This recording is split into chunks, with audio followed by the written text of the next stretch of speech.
That is tonight's top story at 11. Charmaine Crunk's brother says his sister was in a psychologically abusive relationship with Eric Hilsenberg. They were together for 13 years, but he says last year she decided to end things and move forward only as roommates. According to her brother, it was an amicable split. Charmaine was seeing someone new and planning to move out, but it just wasn't soon enough. Now, as her family prepares to lay her to rest, they're remembering the life she lived. NBC5's Nikki Torres reports.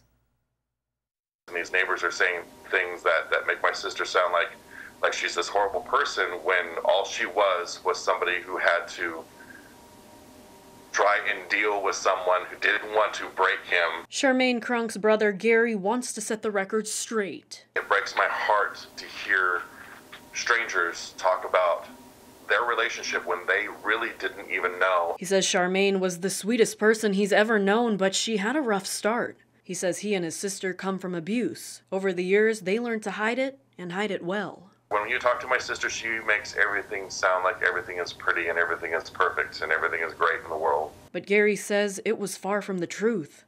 If you had one last chance to see your sister, what would you say? I wouldn't say a thing. I'd show up and put her in a U-Haul and move her away.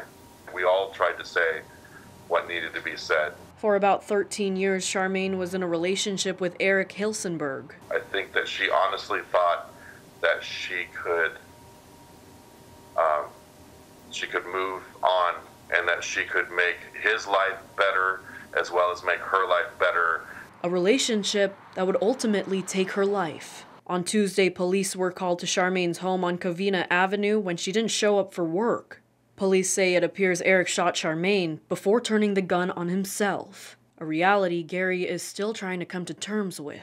Immense anger and sadness that we told her to get away from him so many times. And he didn't have friends, he didn't have family, and she always felt guilty about that.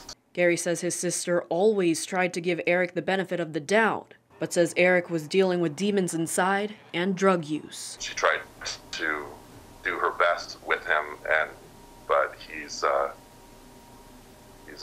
crazy person, and crazy people do crazy things. And while nothing can bring his sister back, Gary hopes that if anything were to come from her death, it's this.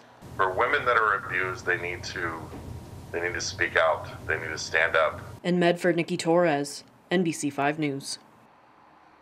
Charmaine's brother is holding a memorial for his sister Saturday from 1 p.m. to 5 p.m. at the Best Western Miners Inn in Wairika.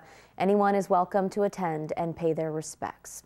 Medford police continue to investigate this case. If you have any information, you're asked to give them a call.